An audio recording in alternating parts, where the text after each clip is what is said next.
Hello साथियों, मेरे इस चैनल पे आप सभी का एक बार फिर से स्वागत है। और अब बात और वहीं बीपीएससी के लिए बहुत ज़्यादा समय नहीं रह गया, तो कम समय में आपको ज़्यादा से ज़्यादा क्वेश्चन रिवीजन करना है तो मेरे चैनल से जुड़ जाइएगा। देखिए, हम ये नहीं कहेंगे कि जो चीज़ हम पढ़ा रहे हैं वो चीज़ अइबे करेगा, लेकिन कोशिश कर रहे हैं ना कि ज़्यादा से ज़्यादा क्वेश्चन मेरा चैनल से एग्जाम में हिट करे। तो चलिए शुरू करते हैं।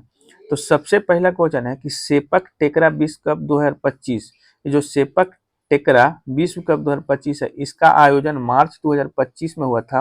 और सबसे बड़ी बात यह है ना कि ये जो सेपक टेकरा विश्व कप 2025 जो हुआ था, इसका आयोजन पटना के कंकड़बाग में, ये पाटलिपुत्रा जो इंडोर स्टेडियम नहीं है, जिसको पाटलिपुत्रा खेल कॉम्प्लेक्स के भी नाम से जाना जाता है, इसी स्टेडियम में इसका आयोजन हुआ था। तो इसलिए क्वेश्चन एग्जाम में आ सकता है। तो सेपक टेकरा विश्व कप 2025 का आयोजन हुआ था पटना के कंकड़बाग के पाटलिपुत्रा इंडोर खेल स्टेडियम में, और इसका आयोजक था इंटरनेशनल सेपक टकरा महासंघ द्वारा, यानी मतलब जो अंतर्राष्ट्रीय एक सेपक टेकरा महासंघ है, इसी के द्वारा इसका आयोजन किया गया था। ठीक है, तो इसमें तो कोई डाउट नहीं रह गया, ये तो इजी क्वेश्चन था कि सेपक टेकरा विश्व कप 2025 का आयोजन पटना के कंकड़बाग के पाटलिपुत्रा खेल कॉम्प्लेक्स में हुआ था। चलिए अगला क्वेश्चन की तरफ चलते हैं। अगला क्वेश्चन है कि फेमीना फेमीना मिस वर्ल्ड इंडिया 2026, ध्यान से देखिएगा, फेमीना मिस वर्ल्ड इंडिया 2026 का विजेता कौन थी? तो साध्वी सतीश सैल, जो कि गोवा की रहने वाली थी, यही साध्वी सतीश सैल जो है वो फेमीना मिस वर्ल्ड इंडिया 2026 की विजेता बनी है। इसके पहले निकिता पोरवाल थी। तो इन निकिता जो पोरवाल थी ना, ये पहले थी, और यही जो है इनको जो है ताज पहनाती है। तो ये भी क्वेश्चन बनेगा कि फेमिना मिस वर्ल्ड इंडिया 2026 का वर्तमान में विजेता बनी साध्वी सतीश सैल, इसके पहले थी निकिता पोरवाल। ठीक है, याद रखिएगा। और उप विजेता पूछे तो राजनंदिनी पवार, ये उप विजेता रही है। ठीक है, महाराष्ट्र के रहने वाली है, यहाँ पे उप विजेता लिखा गया था। तो ये जो फेमिना मिस वर्ल्ड इंडिया 2026 है ना, इसका विजेता साध्वी सतीश सैल बनी थी, और उप विजेता राजनंदिनी पवार बनी थी। और जो संस्करण था वो 61वां था, तो ये भी फैक्ट याद रखिएगा। अगला क्वेश्चन है कि जो ये 5वां नंबर का जो खेलो इंडिया यूनिवर्सिटी गेम हुआ है, 5वां नंबर का खेलो इंडिया यूनिवर्सिटी गेम, इसका आयोजन कहाँ पे हुआ है? तो राजस्थान में इसका आयोजन किया गया था। खेलो इंडिया यूनिवर्सिटी गेम का आयोजन कहाँ पे किया गया था? तो राजस्थान में। अब विजेता रहा था चंडीगढ़ यूनिवर्सिटी, ये भी याद रखिएगा कि विजेता कौन रहा था? तो चंडीगढ़ यूनिवर्सिटी इसका विजेता रहा था। ठीक, ये जो चंडीगढ़ यूनिवर्सिटी है ना, कुल 67 पदक जीता था, 67 गो पदक, जिसमें से 42 गो गोल्ड जीता था, 14 गो सिल्वर और 11 गो ब्रॉन्ज जीता था। याद हो गया होगा कि 5वां खेलो इंडिया यूनिवर्सिटी गेम का आयोजन कहाँ हुआ था? तो राजस्थान। विजेता कौन था? तो चंडीगढ़ यूनिवर्सिटी था। इसके अलावा एक क्वेश्चन पूछा जाता है कि AIU, ठीक, एथलेटिक्स इंटीग्रेटेड और यूनिट रिपोर्ट के अकॉर्डिंग ट्रैक एवं फील्ड में डोपिंग उल्लंघन के मामले में सबसे ज्यादा निलंबित एथलीटों की संख्या किस देश की है? ये AIU एक संगठन है, इस रिपोर्ट जारी करता है। इसके अकॉर्डिंग ट्रैक एवं फील्ड में डोपिंग उल्लंघन के मामले में निलंबित एथलीटों की संख्या सबसे ज्यादा कहाँ पे है? तो भारत में पहला स्थान। भारत में सबसे ज्यादा जो है ना वो निलंबन हुआ है। और दूसरा में पूछे तो केनिया, और तीसरा में पूछे तो रूस का बारी आता है। ठीक, तो याद हो गया होगा। एक क्वेश्चन है कि यह क्वेश्चन की डैमचर्स डैमचर्स इनाजुमा, डैमचर्स इनाजुमा की क्या है? तो एक आधा नर और आधा मादा की एक प्रजाति है, ये मकड़ी की एक प्रजाति है। डैमचर्स इनाजुमा क्या है? तो एक मकड़ी की एक प्रजाति है, जिसका खोज थाईलैंड में किया गया है। ये आधा नर और आधा मादा है। इसके अलावा बताइए कि म्यांमार में भी वर्तमान में जो राष्ट्रपति बनी है म्यांमार की, वो कौन बनी है? तो मीन आंग हांग। ठीक, मीन आंग ह्वांग जो है ना, वो म्यांमार के भी वर्तमान में राष्ट्रपति बने हैं, ये भी याद रखिएगा। इसके अलावा याद रखिएगा कि खेलो इंडिया ट्राइबल गेम 2026 का आयोजन कहाँ पे किया गया है? तो देखिए, खेलो इंडिया ट्राइबल गेम 2026 का आयोजन छत्तीसगढ़ में किया गया है। पहला ही संस्करण था।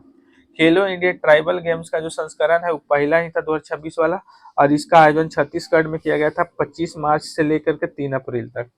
और इसका शुभंकर याद रखिएगा, इसका शुभंकर था मोरवीर। टॉप में पूछे तो टॉप पे कर्नाटक रहा था, यानी कुल 38 पदक जीता था, जिसमें से 23 गो सिल्वर, सॉरी 23 गो गोल्ड, 8 गो रजक और 7 गो कांस्य पदक जीता था। ठीक, तो याद हो गया होगा आपको। तो याद रखिएगा कि खेलो इंडिया ट्राइबल गेम 2026 का आयोजन कहाँ हुआ है? तो छत्तीसगढ़ में हुआ है। संस्करण था पहला, शुभंकर था मोरवीर, और टॉप पे रहा था कर्नाटक। चलिए नेक्स्ट पेज की तरफ चलते हैं।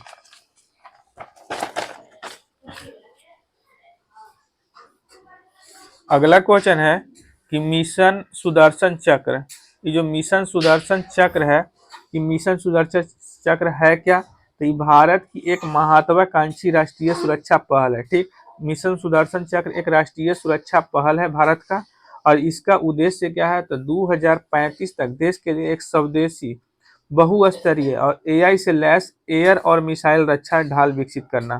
ठीक है, 2035 तक, मतलब कि एआई एआई से लैस एयर और मिसाइल रक्षा ढाल इसका विकसित करना मुख्य उद्देश्य है।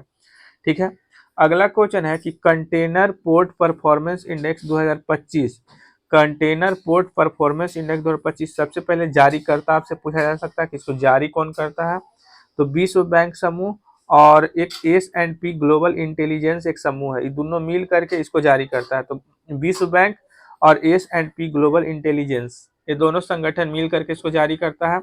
2025 वाला संस्करण था छठा, और इसी में भारत के जो एक पोर्ट है जवाहर नेहरू पोर्ट, तो ये जो JNPA है ना, इसको 22वां स्थान मिला था। ये जवाहर नेहरू पोर्ट जो था ना, और इसको 22वां स्थान मिला है इसमें, तो ये याद रखिएगा। इसके अलावा अगला क्वेश्चन बनता है कि रूस ग्रैंड सैंड मास्टर कप दो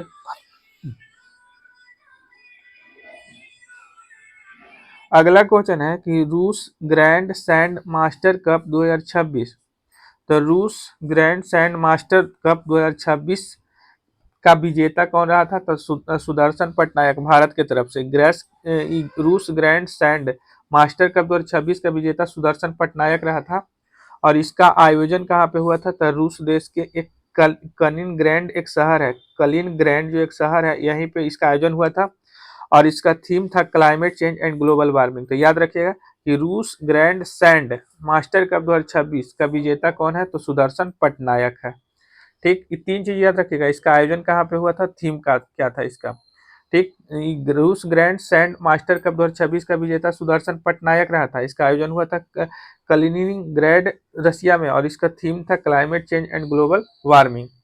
ठीक, इसके अलावा ये ग्रैंड स्लैम याद रखेगा, 2026 में जो ग्रैंड स्लैम हुआ था, अभी दो गो तो कंप्लीट हो चुका है, ऑस्ट्रेलियन ओपन और फ्रेंच ओपन। बाकी विंबलडन चैंपियनशिप और यूएस ओपन अभी नहीं हुआ है। तो ऑस्ट्रेलियन ओपन का विजेता कार्लोस अलकराज रहा है, ये पुरुष वाला में, और फ्रेंच ओपन का जो विजेता है वो अलेक्जेंडर ज्यूरेव रहा है। ठीक, ये दोनों पुरुष वाला है, तो ये दोनों याद रखिएगा तब तक के लिए। अगला क्वेश्चन है कि भारत के सेना प्रमुख, जैसे अगर पूछे आपसे कि थल सेना प्रमुख कौन है, तो ये जनरल धीरज सेठ है। इसके पहले जनरल उपेंद्र द्विवेदी थे, तो जनरल उपेंद्र द्विवेदी का आप जगह ले लिए कौन? तो जनरल धीरज सेठ। तो ये पूछेगा कि भारत के अभी थल सेना प्रमुख कौन है, तो जनरल धीरज सेठ। अब पूछे कि भारत के वर्तमान में CDS कौन है, तो NS राजा सुब्रमण्य अभी वर्तमान में CDS है। और पूछा जाए आपसे कि भारत के वर्तमान में नावल चीफ कौन है, तो एडमायरल कृष्णा स्वामीनाथन है। एडमायरल कृष्णा स्वामीनाथन अभी वर्तमान में नावल चीफ है। और पूछा जाएगा कि वर्तमान में अभी एयर चीफ कौन है, तो वर्तमान में एयर चीफ है मार्शल अमरप्रीत सिंह। तीनों याद रखिएगा। भारत के वर्तमान में थल सेना प्रमुख है जनरल धीरज सेठ। भारत के वर्तमान में CDS है NS राजा सुब्रमण्य। भारत के वर्तमान में नावल चीफ कौन है, तो एडमायरल कृष्णा स्वामीनाथन। और भारत के वर्तमान में एयर चीफ कौन है, तो मार्शल अमरप्रीत सिंह। ठीक, और आज का लास्ट क्वेश्चन है कि वैज्ञानिक द्वारा बनाई गई दुनिया की पहली वर्किंग न्यूक्लियर ब्लॉक किस एलिमेंट पर आधारित है? ये वैज्ञानिक के द्वारा बनाई गई दुनिया की पहली वर्किंग न्यूक्लियर क्लॉक किस एलिमेंट पर आधारित है? तो थोरियम 229 पे आधारित है। तो उम्मीद करते हैं कि सारा क्वेश्चन आपको समझ में आ गया होगा। और ये मेरा नंबर लिख लीजिए 9572589800। अगर आपको करेंट अफेयर्स BPSC के लिए PDF चाहिए, ठीक है, करेंट अफेयर्स ही नहीं, कोई भी सब्जेक्ट का आपको अगर आपको PDF चाहिए BPSC के लिए, तो आप इस नंबर पे हमको मैसेज कर दीजिएगा, हम PDF आपको दे देंगे।